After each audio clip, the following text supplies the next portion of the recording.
اللہ قادر مطلق یعنی اوم ٹی پوری شکتیشالی ہے، سرو شکتیمان، ساری شکتیاں اللہ کے ہاتھ میں ہیں۔ اللہ دنیا کا کریٹر ہے، اللہ نے دنیا کو کریٹ کیا ہے، وہی کریٹر ہے اس دنیا کا، سب چیز اس کی کریشن ہے، اس لیے کوئی چیز بھی اللہ کے سامنے اللہ کی برابری کا دعویٰ نہیں کر سکتی۔ اللہ نیائے پورن ہے، جو آدمی اچھے کام کرتا ہے اللہ ان کو جنت نشین کرتا ہے، جو آدمی غلط کام کرتا ہے اللہ اس کو نرک میں پھینکتا ہے۔ تو اللہ نیائے پورن ہے۔ اللہ آپ کہیں آپ پوچھتا نہیں، وہ نکیر اور منکر جو آپ کی لٹکا دیتے ہیں تختی، اس کو پڑھتا ہے۔ کہیں آپ مکر نہیں سکتے، گواہ یا وکیل نہیں لا سکتے، کیونکہ آپ نے قتل کر دیا اور وکیل نے کیا تو چھٹا دیا، قتل کے مقدمے بھی چھوٹ جاتے ہیں۔ پر اللہ کے یہاں نہیں ہو سکتا۔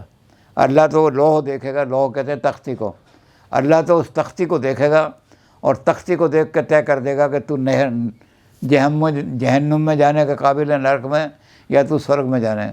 تو اللہ جیسا نیائے کاری کوئی نہیں ہے۔ اللہ اومنی سائنٹ بھی ہے، اللہ سب جانتا ہے، کون سی چیز کہاں کیسے ہو رہی ہے، وہ ہر چیز کو دیکھتا بھی ہے، اس کے اندر ہر چیز کو دیکھ رہے ہیں، جہاں دنیا میں جو کچھ بھی ہو رہا ہے وہ سب اس کو دیکھتا ہے۔ تو قادر مطلق بھی ہے وہ۔ اللہ جمیل و حب الجمال، اللہ پرفیکٹ بیوٹی ہے۔ سب سے بڑی چیز یہ ہوتی ہے بیوٹی میں کہ جو بیوٹی پرفیکٹ نہیں ہے اس کے اندر سب سے بڑا دوش ہوتا ہے کہ وہ واسنا پیدا کرتی ہے۔ اس لیے کئی شاعروں نے شعر لکھا ہے، انہوں نے لکھا کہ اچھی صورت بھی کیا بری شے ہے، زیادہ سندرتا ملنا سب سے برا ہے، کیونکہ اچھی صورت بھی کیا بری شے ہے جس نے ڈالی بری نظر ڈالی۔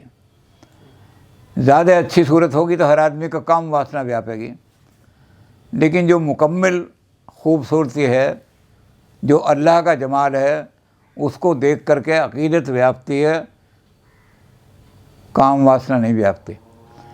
تو اس لیے ہم کہیں گے کہ اللہ پرفیکٹ بیوٹی ہے اور حب الجمال، اور جہاں جہاں بیوٹی آپ کو دکھائی دے وہاں سمجھ لو اللہ کا چھایا، اللہ کی چھایا پڑ رہی ہے۔ اس لیے بیوٹی جہاں دکھائی دے وہاں اس کے آگے جھک کر کے کہو کہ یہ اللہ کا جمال ہے، اللہ ہے یہاں۔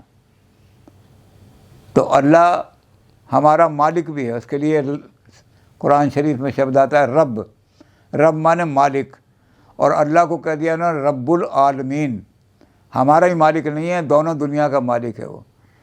تو اللہ رب العالمین ہے، اس دنیا کا بھی کریٹ کرنے والا وہی ہے، دوسری دنیا بھی اس نے کریٹ کی ہے، پرلوک بھی اس نے بنایا ہے، تو رب العالمین ہے۔